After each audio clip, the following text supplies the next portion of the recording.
when I saw you guys in Dallas. And I don't remember the song you guys were playing, but you were out there with Yngwie and you guys were kind of doing a trading back and forth thing. Do you remember the song you guys would do it on? Black Star, I think. Yeah, I think it's, right, that makes sense, right? It's kind of a halftime, like, yeah. Right. You and Yngwie were having a lot of fun going back and forth. Yeah. And he played this one run, and he did some, I can't even describe it other than he started here and he ended up here. And yeah, it's kind of hard to describe those things he does. Yeah. I mean, it was probably the greatest 10 seconds of guitar playing I've ever seen in my life. No, right?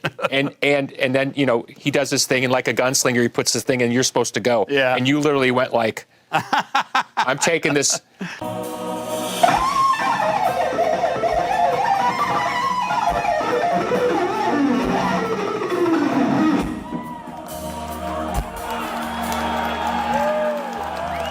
And I did that a few times with him. And I didn't know if it was a shtick or whatever, but so I actually went back and found the clip. It's on YouTube somehow of that show and that moment. Yeah. And I was like, okay, is this moment as good as I thought it was?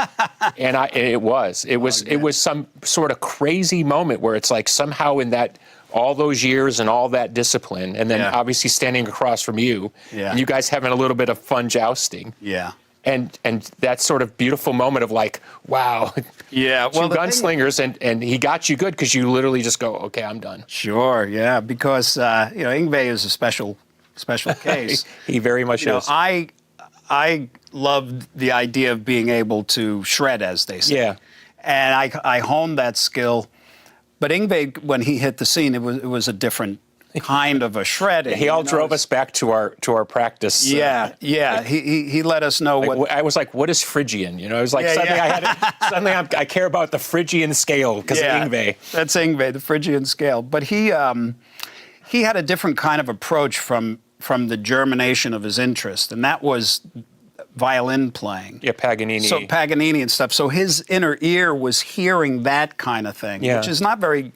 In a sense, it's not as guitaristic as somebody listening to Jimmy Page or that kind of thing. And when we get up on the stage together and we're trading like that, it's really it's a great moment, you know, because Yngwie, you know, standing with another musician and actually trading licks like you know, we do and I do with all the G3, Generation X, all this kind of thing.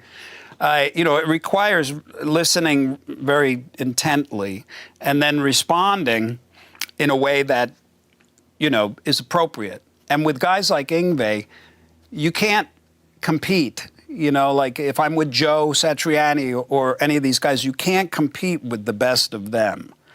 They force you, if you're smart, to compete with the best of you. You know, like I have to be more Steve Vai, that weird, quirky guy, than I have been before. Yeah. When, you know, somebody does something that's the top of their game. So it's a wonderful opportunity. Yeah. So when Yngwie does his, you know, that monstrous kind of a riff. What is that? It's his thing, you know. I think, you know, it's part of the show. You know, and all, because it's fun. Yeah. Because I don't do that. Yeah. But standing next to Yngwie will compel me, or Joe, or anybody. It compels you to reach into your taste.